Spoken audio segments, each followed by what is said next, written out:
It's witchcraft.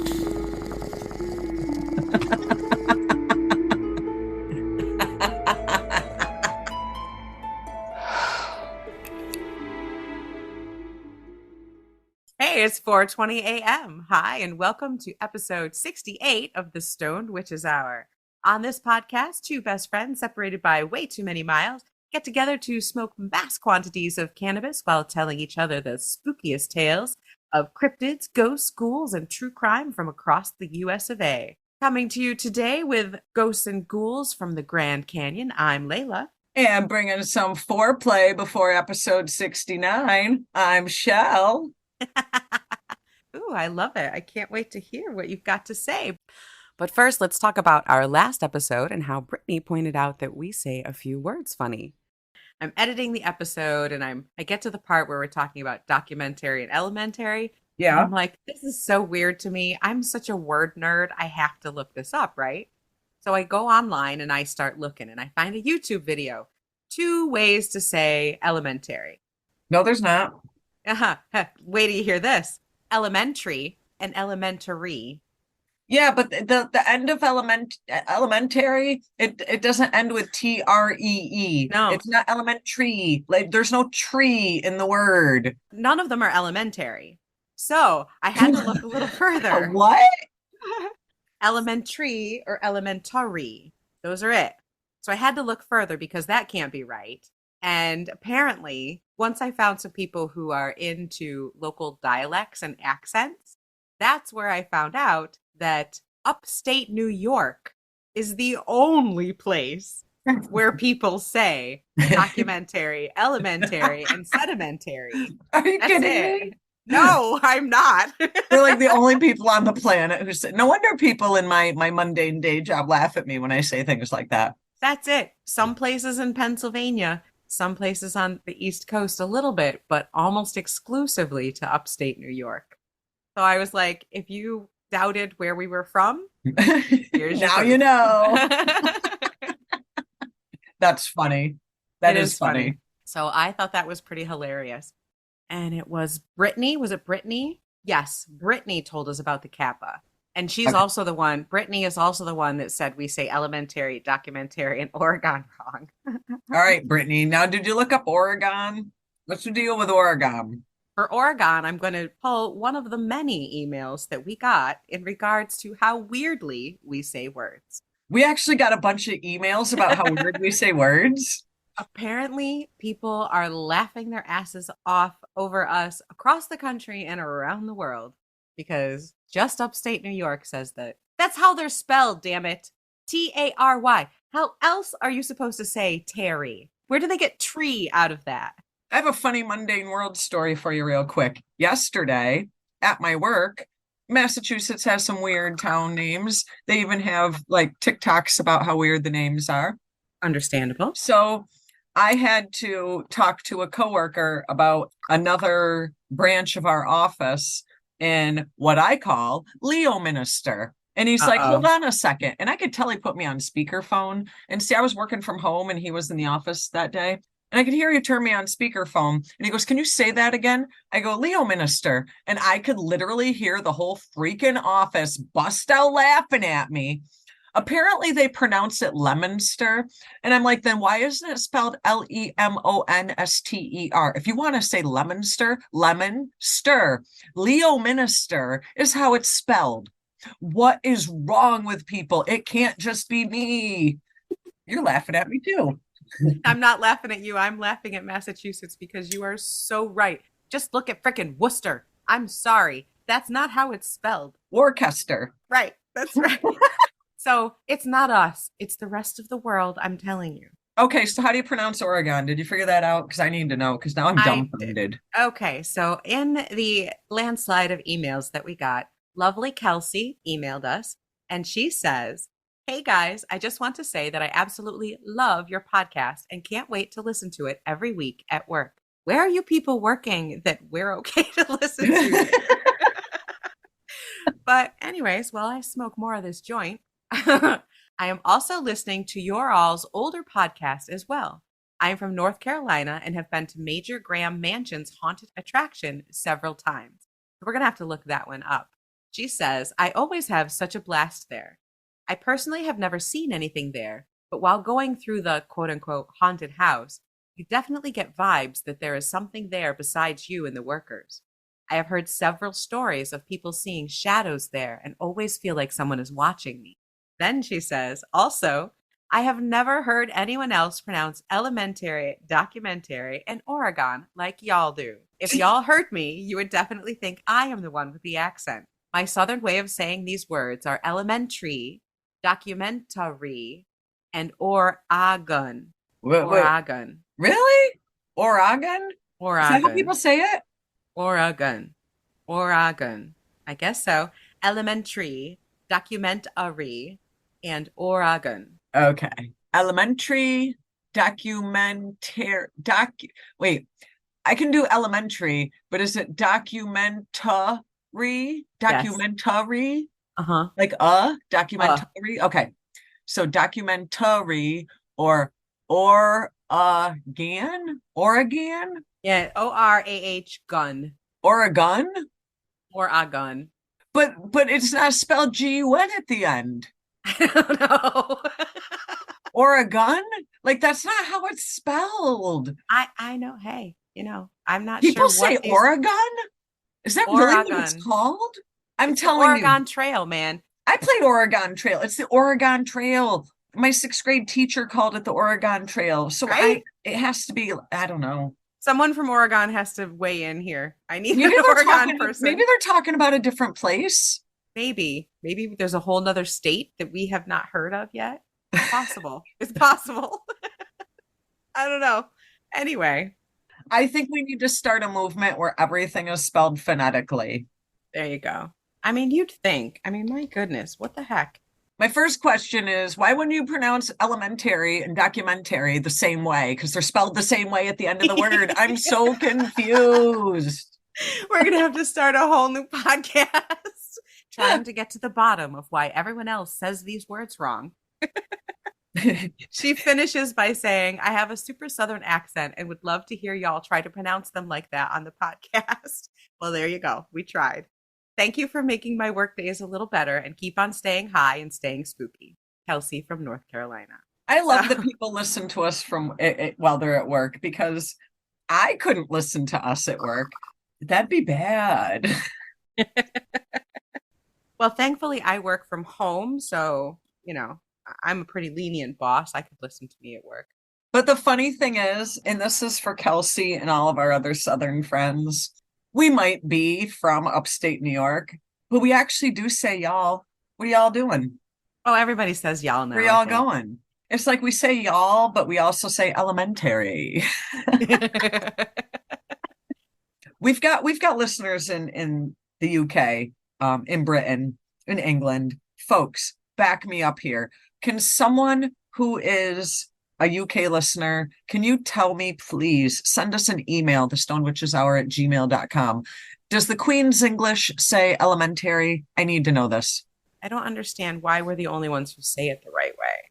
So since we're laughing about all this and are finding great humor in it, I need to know, what are you smoking to get you through these horrible spellings and pronunciations? Well, today I'm smoking two different things. I'm smoking some lemon cherry gelato, which I'm very much liking. This is a actual hybrid. I'd say this is a good 50% sativa, 50% indica. Citrusy?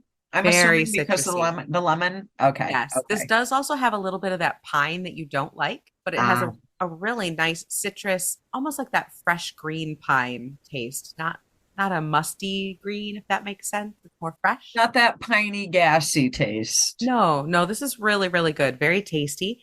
And it's got a 29% THC. Definitely got me nice and stony. And I'm also smoking a Jack Hare #2, which I haven't had. And this one's really good. This one has a little bit of lower THC, but I'm not really telling much of a difference. Supposedly, this is between 22 and 25%. But for whatever reason, maybe it's the terpene reactions. I'm not sure. But this one is also got a really nice, spicy, lemony taste. And even though it's 22 to 25% THC, it does feel very, very stony. Maybe it's because this is a sativa dominant, and that tends to hit me a little more cerebrally and make me very talkative. maybe because of its sativa nature, that's kind of making me feel the THC a little harder. I'm not sure, but I've got a nice stone going on and I'm pretty excited about our stories. So, what are you smoking today, Shell? Well, today I got some GMO cookies going on, Oh, and yummy. this is only a 28%, but let me tell you, it makes you hungry. As you noticed, I had right before we started recording, I had a mound of spaghetti from Yeah, smoking this stuff for a couple hours. So you can't smoke this stuff when you've got no food source close to you. there you go. It's no fun to be stoned and hangry. No, no, no, no, no, no. It kind of gives you that uppity, chatty, but hungry vibe. Definitely not a couch sucker. So this is not something you're going to want to put you to sleep by no stretch of the imagination. Awesome. Well, good, because I've got some pretty scary stuff to tell you about today. I'm pretty excited. Mine's weird. I got a weird one for you today. Ooh, well, mine got sparked because of a news article. Just this past week, I saw that a woman hiking in the Grand Canyon saw a demon. What? Yep. You So know a why? hike, Because there's demon portals in the Grand Canyon. Duh. right? Probably. So this woman says that she was hiking with her boyfriend, and they were at the about the rim on one of the rims of the trails, and they were stargazing. She says as they were getting ready to walk back the trail to go to their car, her boyfriend was overcome with dread. You know, sometimes you're kind of out, and all of a sudden that feeling creeps over you that something is not right. And he was really, really scared. And she said that he insisted on going back to the car as quickly as possible. And it was pitch black, she says, in about a 20-minute walk. And as they're going back, that feeling that something was off just kept getting stronger and stronger. And then they started to hear something whistling, Whistling? whistling. Like a person? She just says it was like an eerie, strange whistling coming from the woods around them. That's when you pick up the pace a little bit. That's exactly what they did. She said her boyfriend started to panic and they started to run, but he started to run in the wrong direction. It's almost like he got so scared he just took off running, but more towards the sound and away from their car. Why? Why would you run towards the noise? She's not sure. She's just pretty sure that he was in a blind panic and she had to catch him and convince him to go the other way back to the car. But she could tell that he was terrified. She says just as she convinced him to turn around and they headed in the correct direction, she could hear something running behind them and it was panting. I will say this though. Now you got to think of the environment there. There's a lot of shit there. They have what the hell are they called? Mountain goats. They have bison. They have the mountain lions. I mean, when you're thinking about like animal activity, prime. Now, would I be afraid that there'd be a damn panther? No, not panther, but that there'd be like some mountain lion coming after me? Hell yeah. Like what made them think that it was something supernatural of sorts and not necessarily something from the animal kingdom that you know what I'm saying about the I environment out do. there? And you hit exactly on what some people are saying is that there are mountain lions in that area and the running and the heavy breathing, even possibly the whistling, if it was making some type of breathing noise, or sometimes the vocalizations that they make could possibly sound like whistling. Even the feeling of fear has been possibly attributed to we all have like an animal brain, Right, right. and like your primitive brain could have picked up on the fact that there was a very large scary predator with big big teeth nearby, and that Yeah.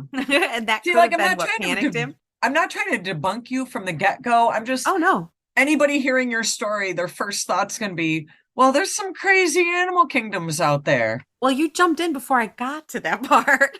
But yeah, so they got to the car and got in the car and got away. And critics are saying that could possibly have been a mountain lion, not attack, but possibly they were being chased by a mountain lion.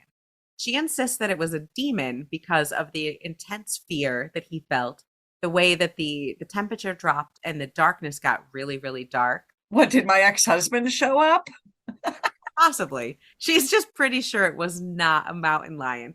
You know, who knows? But that's what kind of sparked my interest because in the story where they're talking about this possible demon, possible mountain lion sighting, they also mentioned that there's a woman in white legend. So you know I had to look in further. Oh, you and this woman in white. So how Please tell me the correlation between a demon and the woman in white because they seem like polar opposites. Well, I guess it would depend on what kind of demon and whether it's a wailing woman like La Llorona or a woman in white who's just a little more tragic. These lady in whites kind of take one of two turns. That's either the lady in white who usually dies In a romantic, tragic way. exactly, and then the wailing woman who's also a lady in white who usually dies in a more vicious way. And she's a little angry and vindictive at the moment. Exactly. She's an angry, vindictive woman who died or killed herself, usually taking someone else with. So this one is kind of a combination of the two. So I started looking into it. I didn't realize that the Grand Canyon was haunted. Is it really? Really is. Native American would be my guess. It does have a huge Native American history, obviously. It has been around for a very, very long time. The Grand Canyon is located in Arizona, United States.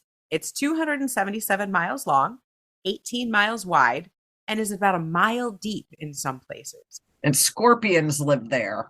There's lots of critters that live Speaking there. of demons. And it is absolutely stunningly gorgeous. And like Chelle said, it was home to Native American peoples for a very, very long time. There are still some of the old stone and Pueblo type buildings in the walls, some of which is a gift shop at this point that you can go in. That gift shop is also haunted by two little boys.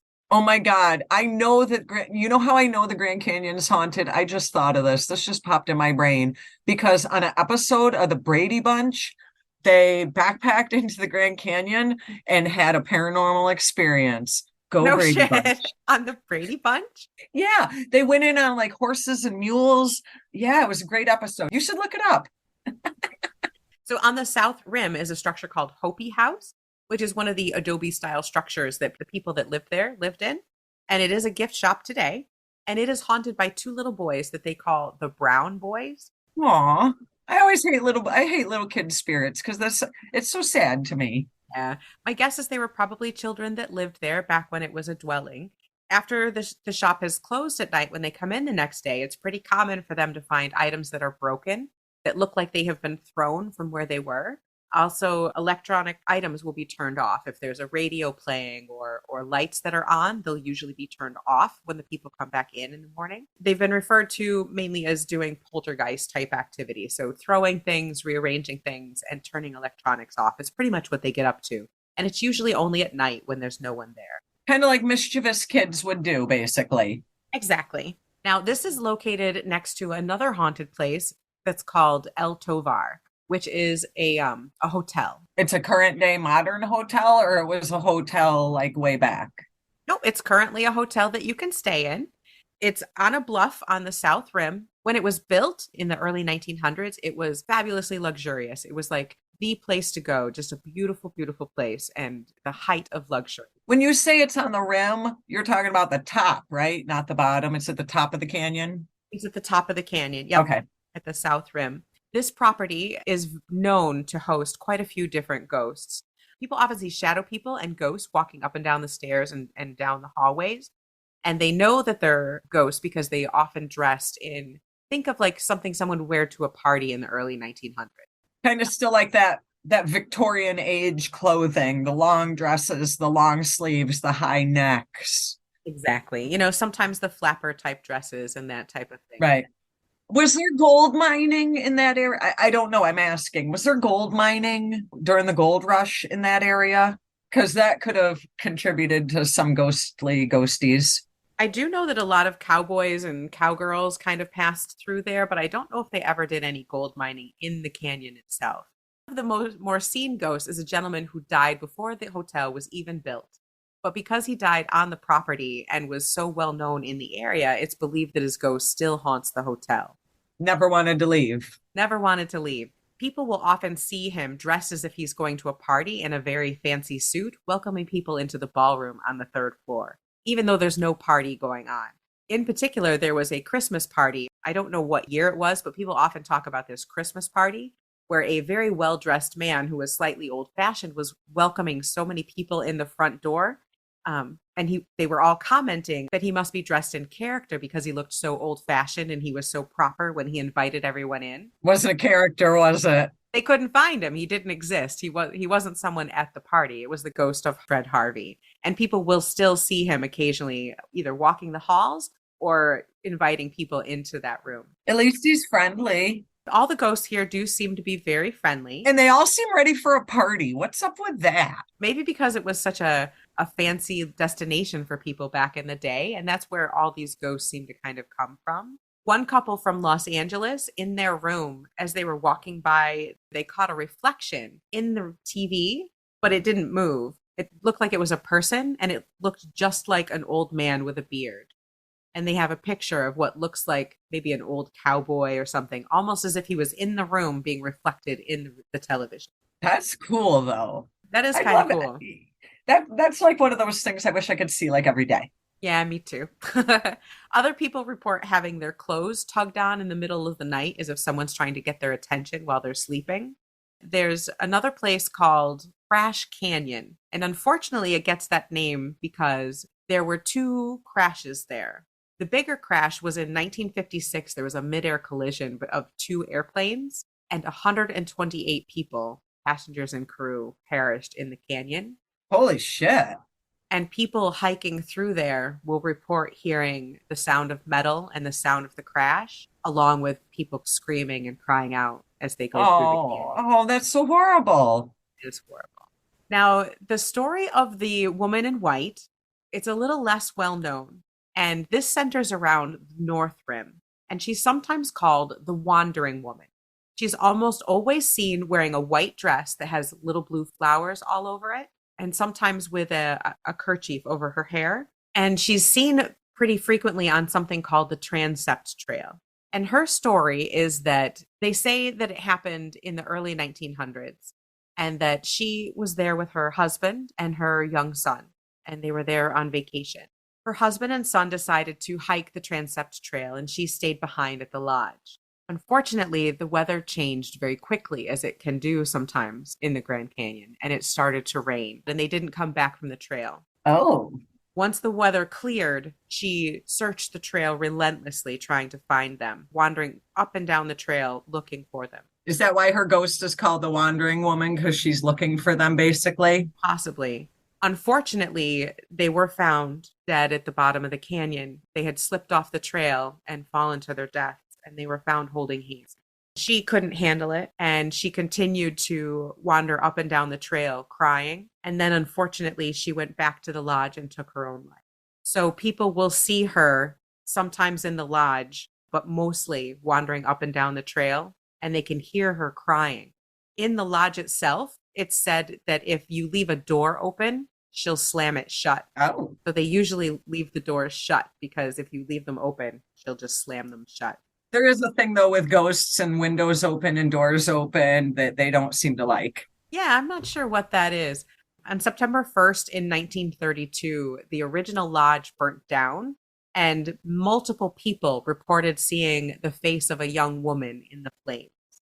So that's her story. It's been over 100 years that she's been seen since the early 1900s. Has there been any like recent sightings that you've heard of? Yes. Because you said that place is still open, right? The place is still open. Even today, people will still see her in the lodge or hear her crying on the trail. And some people do report seeing a woman in a white dress with blue flowers and a scarf on her head wandering the Transept Trail.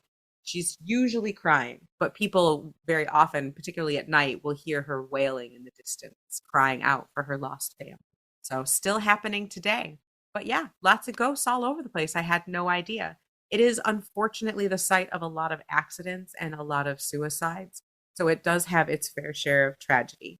But yeah, you can go and stay at any of these lodges and see the ghost or hike the trails. There's also, I had to pass up a ton of missing people stories, and, there's a whole bunch of different legends. There's a lot there. As much as I know that there are creepy animals there, like scorpions and stuff, I've actually never been there, and I really would love to go because everything I've ever seen on it, it looks like one of the most gorgeous places on earth. It is stunning. It is absolutely gorgeous, and I highly recommend everybody should go there. Stay if you can, the wildlife, the views, there's a lot. And haunted. Why not? Go see some ghosts while you're there. Do a little ghost hunting. Now, I got a little something different for you today, my friend. Ooh, what you got, Chelle? We have had a long-standing tradition here at the Stoned Witches Hour to keep it in America because, well, that's what we chose. I am veering from that today. We talked a little bit in the beginning about our friend Brittany. All I can think of is Brit. Now I'm going to think Brittany in accents, but Brittany had a great tip for me. Brittany happens to know that I am a sucker for a cryptid. Yes, you are my cryptid queen. I am a sucker for a cryptid.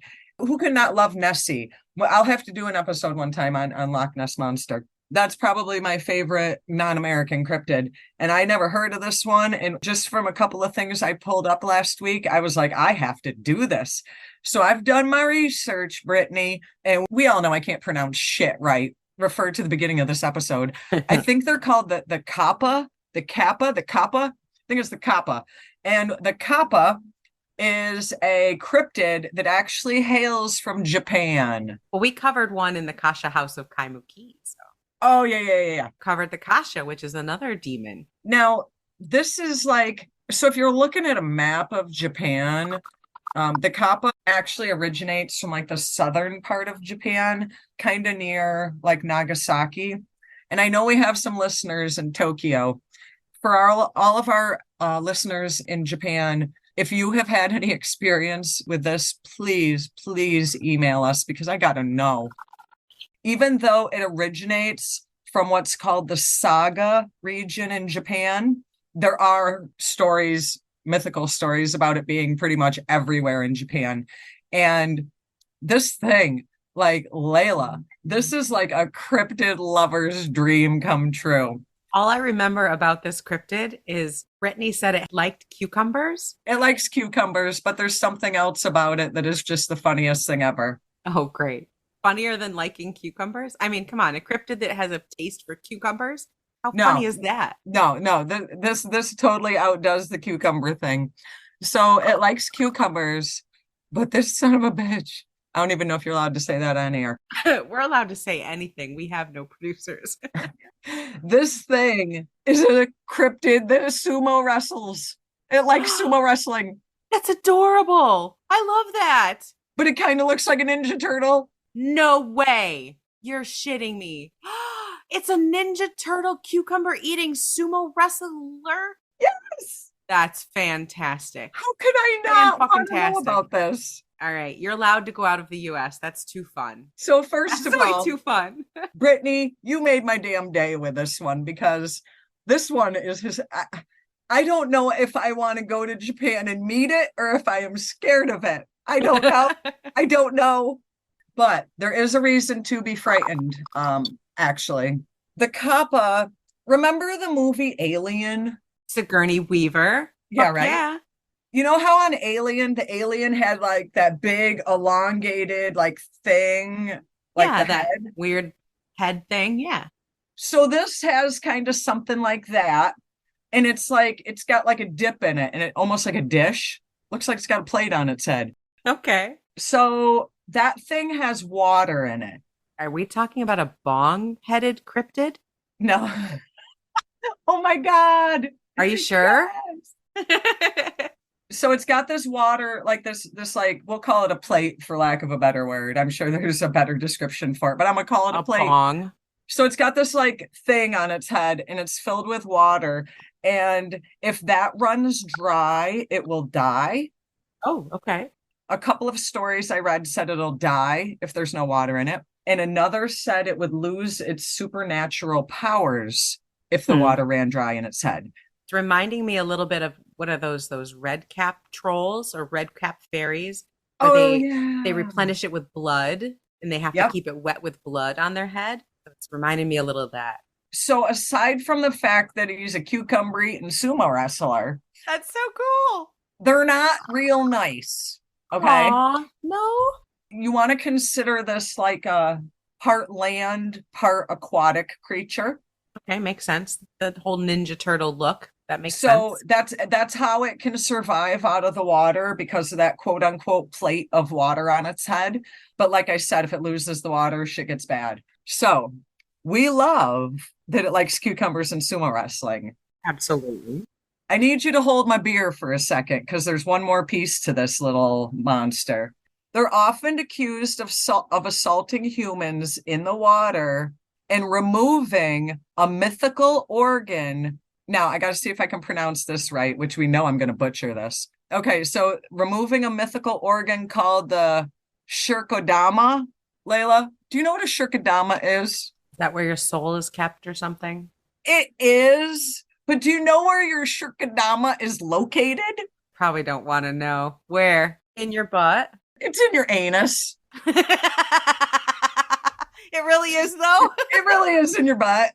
So basically, they're trying to remove your soul out your ass. From your butt? That's like the short story. While you're in the water? Yeah, the short story is they're going to pull your soul out your asshole. While you're swimming? And then try to sumo wrestle you. And then offer you a cucumber? Like, where are No. you supposed to put the cucumber? I don't know if you put your cucumber in your anus so that they don't steal your soul. I don't know. Is it to replace your shirikadama? Oh my God, I hope no one's listening to this at work. Let me go back to Brittany. You're my hero this week. Brittany is my hero for getting me onto this one. How do they get it out of your anus? They pull it out. Like, do they reach their whole hand up in there? Oh my goodness. They're fisting. Oh, no. They're fisting for your soul. No, that's terrible. Could they at least like do it gently? I don't know. People know, obviously, you have to know if your shirikadama has been pulled out your ass because that sounds like something you would notice. Now, I think we need to do a whole separate episode on whether this mythical organ is really there or not, because now I'm scared. I don't know if I want it in my butt. Why is it in my butt?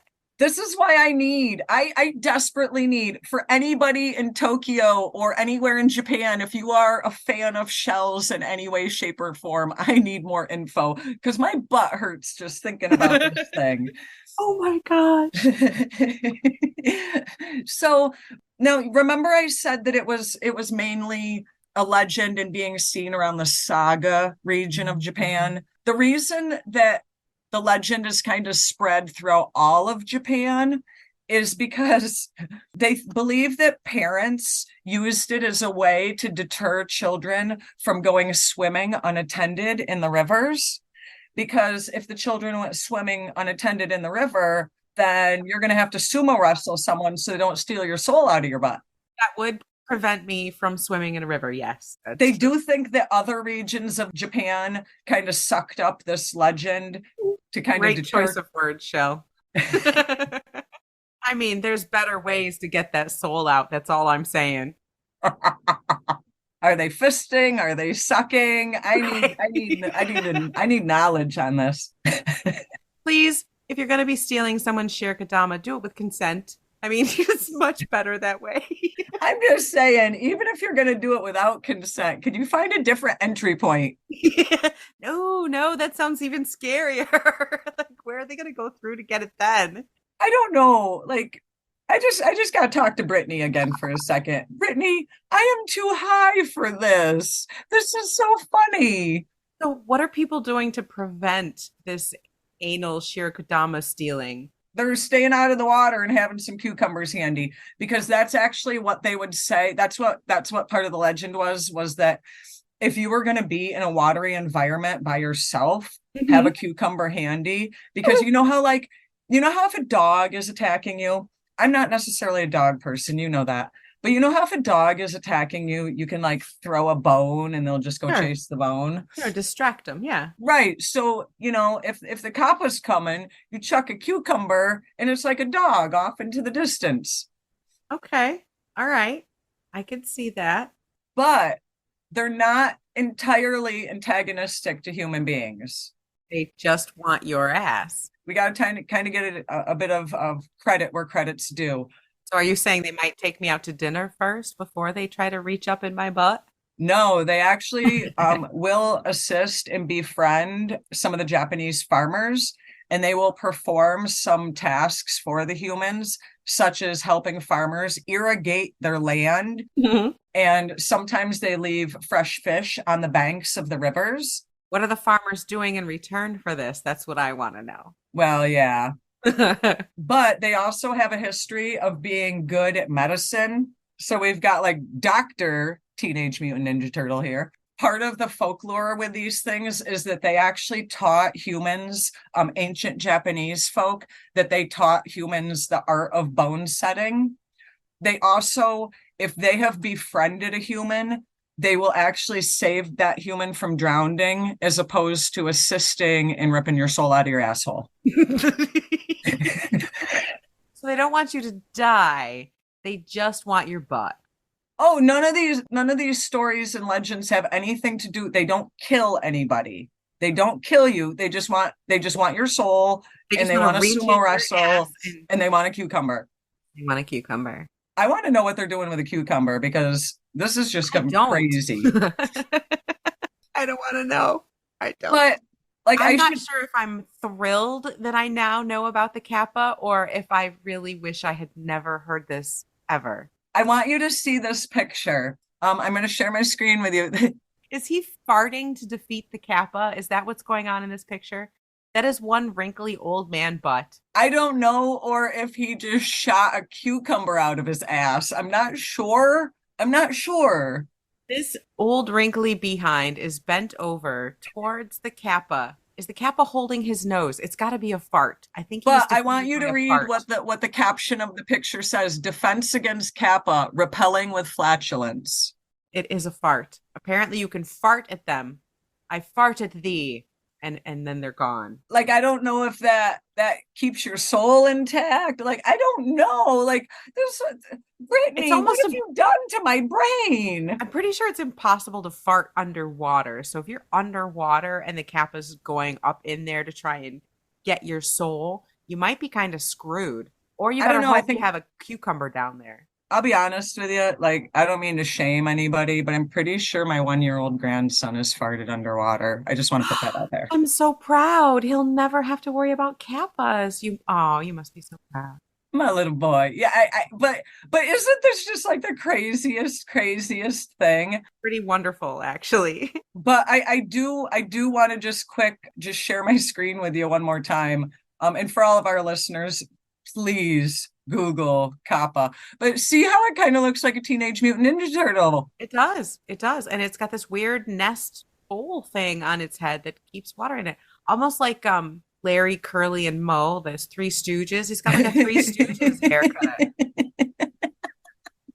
And you can repel him with farting. So yeah, I see where that came from. Farting or sumo wrestling. I don't know. Or a cucumber. I mean, if you're a good sumo wrestler, you can save your soul. But if you don't got what it takes, if he wins, throw a cucumber. You get the butt treatment, man. He's going straight for the butt every time. Well, I know some people that are going to go swimming in lakes and rivers a lot this year. I know. And what makes this even more hysterical is that it doesn't really deter people from going in the water, except children. What they do is just like you would with any deity, gods or goddesses, what have you, even the fae, the Japanese folk will leave offerings of cucumbers along the water. Because remember, I said, if you're their friend, they will help you. They will do good deeds, blah, blah, blah. And they won't butt rape you. They won't butt rape you for your soul. So they do leave offerings of cucumbers on the riverbanks, just as say, we would leave offerings out for deity or for the fae. You're laughing.